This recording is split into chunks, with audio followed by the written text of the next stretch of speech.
Ce que vous appelez une guéguerre, Jean-Michel Blanquer a quand même agité la communauté éducative pendant des années. Les écoliers français ont le nombre de jours d'école le plus faible des pays développés, 140 jours par an, les journées les plus longues et les plus chargées. Ce constat, c'est vous-même qui le faisiez en 2010. Vous étiez le numéro 2 du ministère sous Luc Châtel. Et à propos de la réforme d'Arcos, c'est-à-dire le passage à 4 jours, 2 ans plus tôt, vous déploriez que le monde des adultes se soit entendu sur le monde des enfants. Vous avez changé d'avis donc? Non, j'avais exactement le même pragmatisme. Quand tout était à 4 jours, je disais ce serait bien qu'une partie soit à 4,5.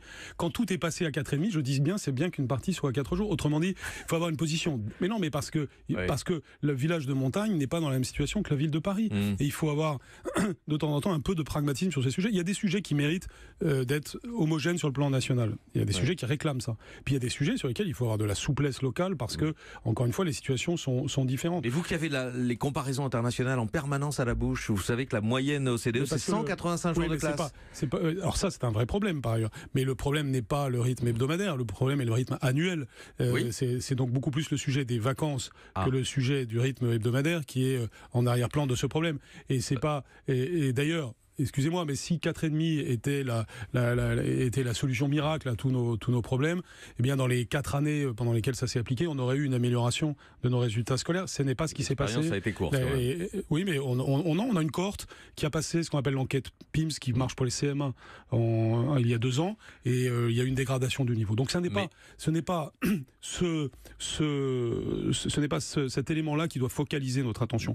Notre attention, elle doit être sur les contenus, sur ce qui se passe pour de vrai à l'école, d'un point de vue pédagogique, et sur ce qui se passe pour de vrai pour les enfants sur le plan périscolaire, car une immense partie de leur temps c'est en dehors de l'école. Il faut s'intéresser à comment on aide les familles et les communes à ce que ce soit un temps utile. Mais donc vous êtes d'accord qu'il y a un problème quand vous dites que vous voulez remuscler les programmes, c'est votre expression, il y a un problème à cause du trop petit nombre de jours de classe en France. On n'a pas diminué d'une seule minute le temps de l'élève, au contraire.